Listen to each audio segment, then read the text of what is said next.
Hi guys, and welcome back to my channel. So it's back to school season right now, and I wanted to make a special video for you guys. So I won't be returning to school anymore. If you guys watch my hall tour video, that was my very first semester in NTU. So fast forward 4 years later, I have actually graduated from NTU, so I'm no longer a student. However, having gone through 4 years of university life, I feel very equipped with a lot of stories and good and bad experiences to share with you guys. And so I'm going to share today about the 10 things I learned in university. I really hope that by sharing my honest experience with you guys, whether you're a freshman who was like myself, very excited, wanting to do so many things, or whether you're a second or third year student feeling a little lost or struggling with school, it can help to, just encourage you, inspire you, or, just give you a better idea of what to expect. Before we jump straight in, I should give you guys a breakdown of what I studied. So I studied at Nanyang Technological University, NTU here in Singapore, and I have a bachelor's in communication studies with a second major in business, specializing in marketing. So it was a 4-year course, and I spent most of my time in Wee Kim Wee School of Communications and Informations, as well as Nanyang Business School. And along with that, because I did manage to get an exchange pre-COVID times, I actually went to Chungang University in Korea. Number 1. What you study doesn't matter, but studying matters. I know that this might be a heavy topic to start off with. However, I really wanted to stress that after my 4 years in university, I came to a very big realization that what you study doesn't determine your career path.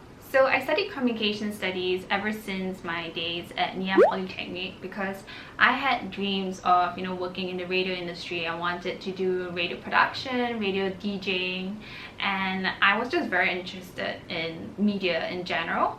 However, in university, I decided to also take up a second major in business because I didn't want to be repeating my diploma because I've already studied so much about mass communications, and I wanted to also challenge myself to learn something else. So I decided to take up business, and that's where my interest in business grew, and I realized that there were so many career opportunities out there for me. I'm also sure that you've probably heard that many people study something and they end up doing something completely different. They could be studying like a history degree but end up in banking anyway. If you've entered your degree and it might not have been your first choice, or it might be something that you're still uncertain of, don't worry, because people change their course and their major all the time. Also, I do have a couple of friends who actually changed their majors in university, and this is an option that you can consider as well. However, why I say studying matters is because in order to even change your major, right, you do have to do well for the school to consider your request. Secondly, even if you do have a bachelor's degree, your grades also matter. Some companies do look for applicants with only a certain GPA, so for example 4.5 over 5 and above. Even if they don't explicitly state it in the job description, it could be an internal criteria that the HR considers. And so it's sad to say, but yeah, I've heard horror stories of my friends going for interviews and then finding out later in the interview that they didn't make the cut because of their certain grade. So definitely it does matter, because even if you have a bachelor's degree, you need good grades, okay? So my point is, you are a student now, and just do what a student does, study. Some people might fight me on this and say that grades are not everything. There are so many other things that are important in life, and yes, I totally understand, and that actually brings me to my second lesson. Have a game plan. When I first entered as a freshman, I heard of this thing called the Bermuda Triangle. I think it's commonly known as the 3 S's, so social, studies, and sleep. I think the term Bermuda Triangle may have came from the fact that if you try to pursue all 3, you are actually going to just get lost and just sink down the hole of no return. So this triangle, although not scientifically proven or anything, it does serve as a guide to how you should approach your time in university. So it suggests that out of the 3, you can only choose 2. and which are you going to choose? Because I realized this in my first year that if I was trying to achieve all three of them, I wasn't really enjoying all of it. I was stretching myself so thin that I was suffering physically and mentally. I had not enough sleep, and then I was going for all these social events, and yet I wasn't, you know, making progress with my friendship with them, and it just felt very surface level. And at the same time, I was like not a good student. I was going for the social events and I had not enough time to study at night, and then you have not enough sleep because you're trying to study, and the vicious cycle just goes on and on. Okay, so I'm saying choose your time wisely and have a game plan of what you want to focus on. I'm also not saying that you should set straight from the start of your university life that I'm only going to focus on like studies and sleep, for example. University is a long time, and throughout the 4 years or even throughout life, right, your priorities are going to change, and so you could always, you know, want to focus on social and sleep at one point of time and sleep and studies at another point of time. However, it just serves as a guide to how you should manage your time. Ditch the herd mentality.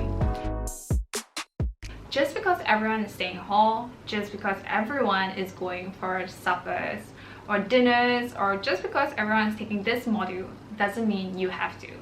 So this can be a little difficult to do because after all, we all want to be liked by people, and to be liked by people, the easiest way is to act like them. So fresh out of hall camp, our hall orientation group leaders, our OGLs, will constantly ask us for hall dinners or like suppers. And the thing is because they would send it in a group chat with a list of everybody's names, and if you couldn't make it, you had to take your name out.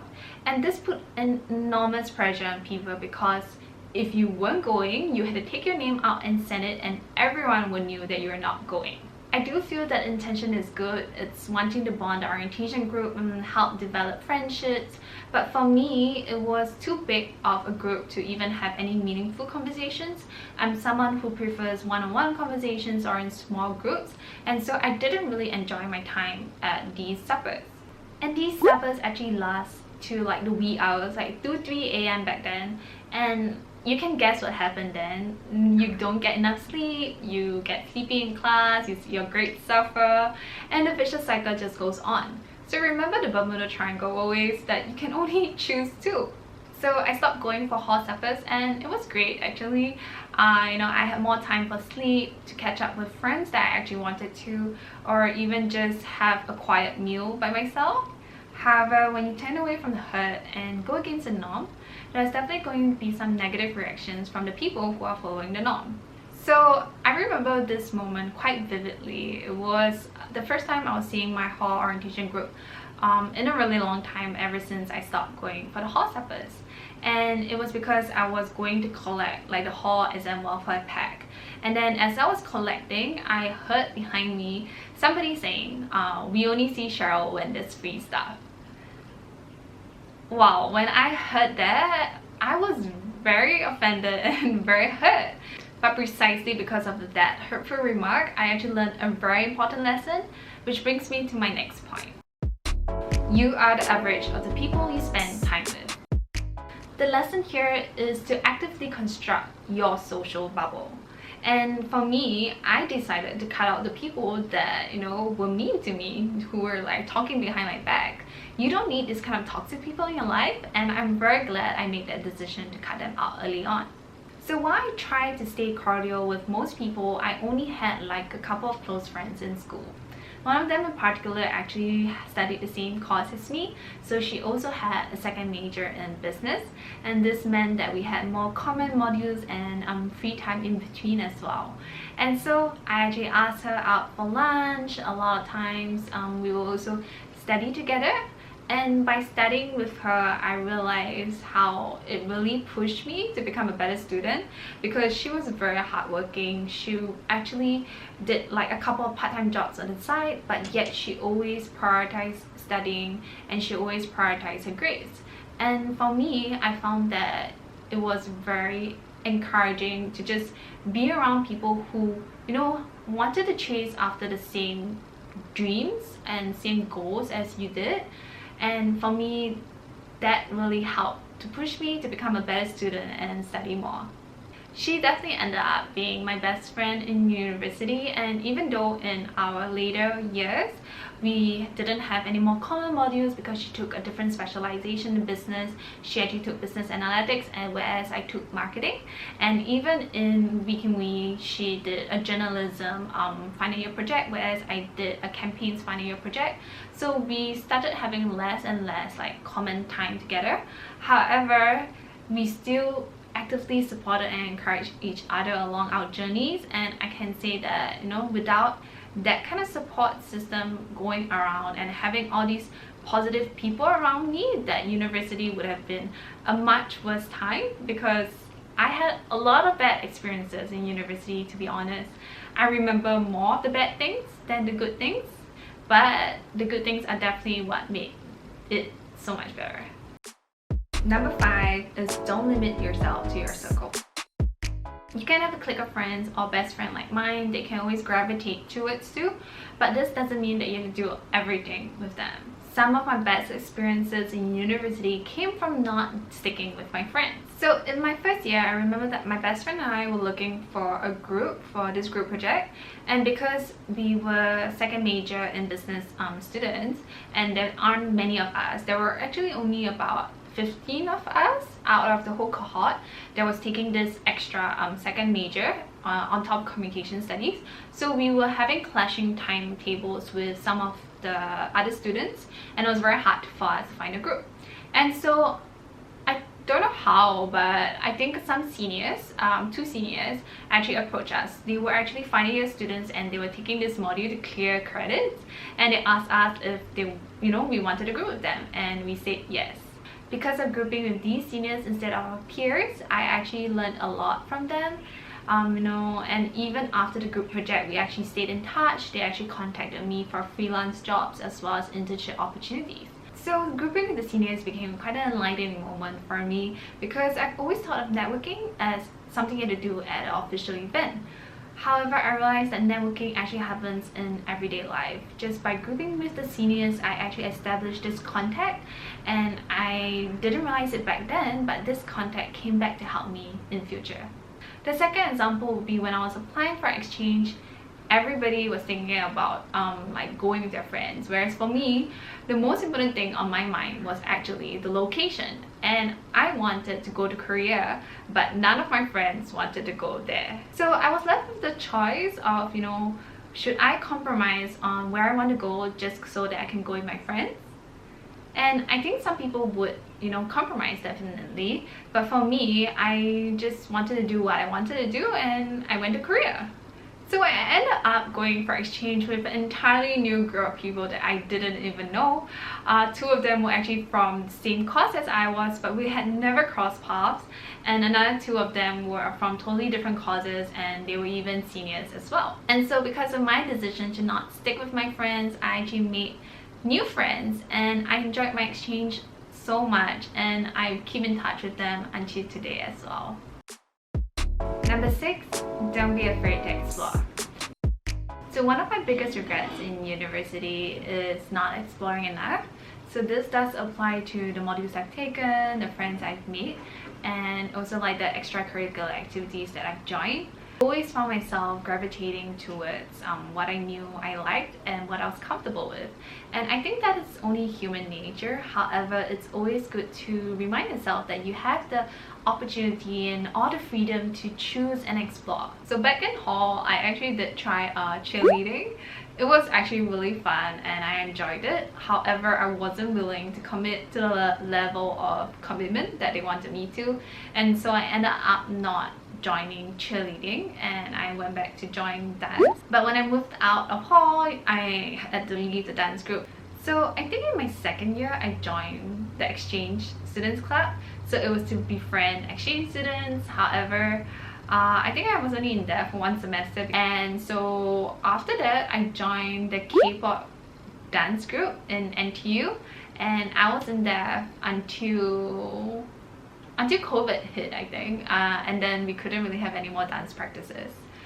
So that was in my third year, and when I came to my final year in university, I had this sudden realization that it was my last year to do all and do anything, you know, in the first place, like to try out new things or to just do what I had not been able to do. So I actually decided to apply for my school student club.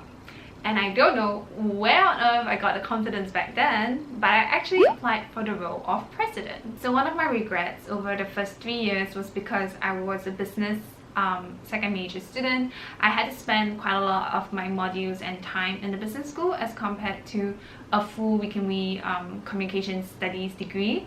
And that's why I didn't get to take as many modules as my friends did or get to make friends, because I wasn't spending so much time in the school, and I thought that joining the student club would actually give me that avenue.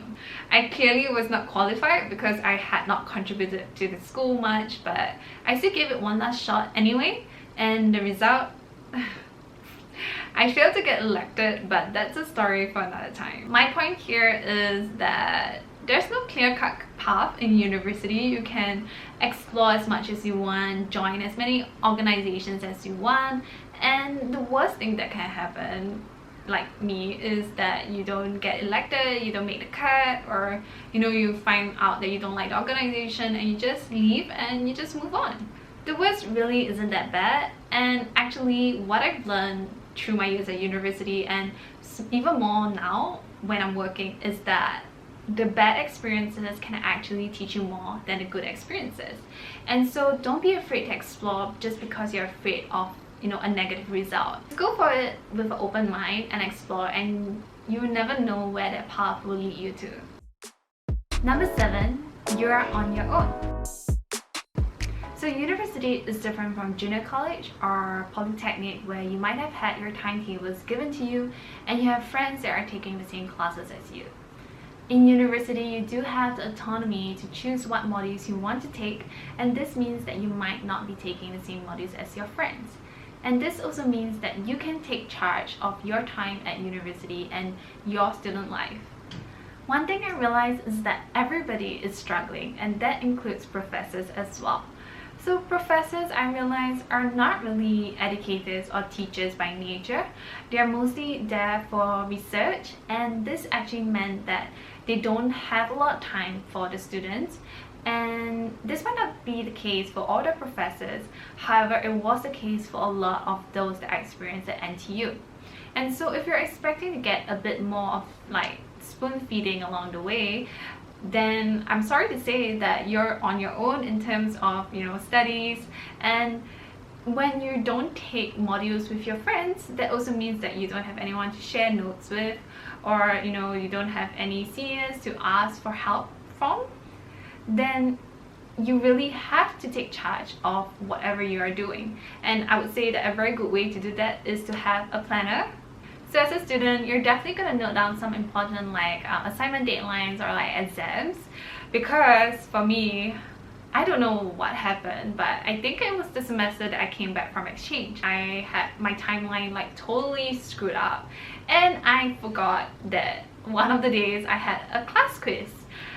Needless to say, I did not study for the class quiz and I did not do very well for that module. So I've made that mistake once, and ever since then I made sure that I note down every single date that I had. And another thing that I realized back then also, even though I had group mates in that class, nobody actually reminded me or like shared to say like, oh, you know, see you all in class for the quiz, or how you are studying for the quiz. Nobody said that, okay? So it really is a testament to say that everyone is just doing their own things, and you really just have to take care of yourself inside and out. Number 8, don't try to be someone that you're not. So during my time, I definitely tried to compare myself with the people around me, you know, in terms of grades, like why wasn't I, you know, scoring as well as other people, or even in terms of like social life. In Week in Week, we have a lot of social events. We had like team week where, you know, people will actually dress up every day. We had a lot of like events as well, like Halloween night or like students exchange night, and I was always comparing myself to other people who were constantly there at those events, and I tried my best to attend those events as well, but sometimes, you know, things just don't work out. So it got to the point where it was very tiresome to keep comparing myself and keep trying to become someone else, like become the top student or become the most social butterfly and stuff like that. After all, everybody else is also just human. They have something that they're good at, something that they're not good at. They have different priorities and they have different things that they want to do. So if you keep comparing yourself to other people and not focusing on yourself, then you're just not going to be able to do you. Number 9, take full advantage of student resources. This is a point that I cannot stress enough and I really wish I did more of. I used to ignore all the emails that came from the career office because there was just so many and it started to get very spammy. However, this changed when I was in my 3rd year and I had to apply for an internship. I realized that I needed to take proactive steps towards planning my career, and so I reached out to the career advisors at school, and it was great. I actually had my resume reviewed and they had very good inputs on how I could improve. I also signed up for office visits, and because of that I got to experience the culture in some of the places that I wanted to intern at, and also just network in general, and all these actually helped to, you know, aid my decision of where I wanted to intern at. I also signed up for sharing sessions with seniors, and just by hearing the honest sharing sessions, the honest experiences that they had about working or applying for an internship, all these were so helpful in widening my perspective and like teaching me of the things that I thought that I knew, and all these were things that I wish I did earlier on. So do a little research on the resources the school has to offer and find out what you need. So while you're on your own and you have to be independent, remember that you're not alone and there are many resources that can help you out. Number 10, the last lesson that I learned is to have fun.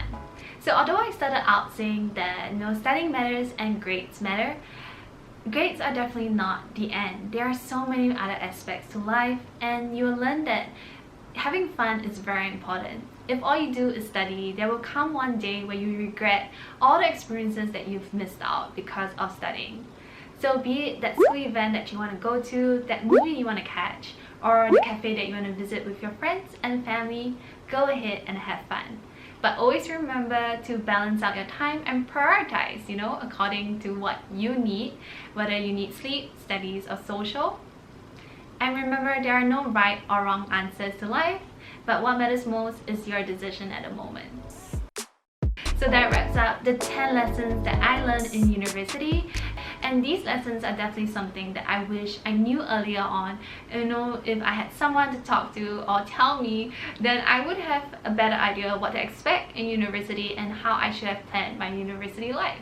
All in all, it was also great for me to reflect on my last 4 years of university life, and it has served as a very good closure as well. So thank you guys so much for watching. If you liked the video, remember to give it a thumbs up, and also remember to like, share and subscribe, and I'll always see you guys in my next video. Bye!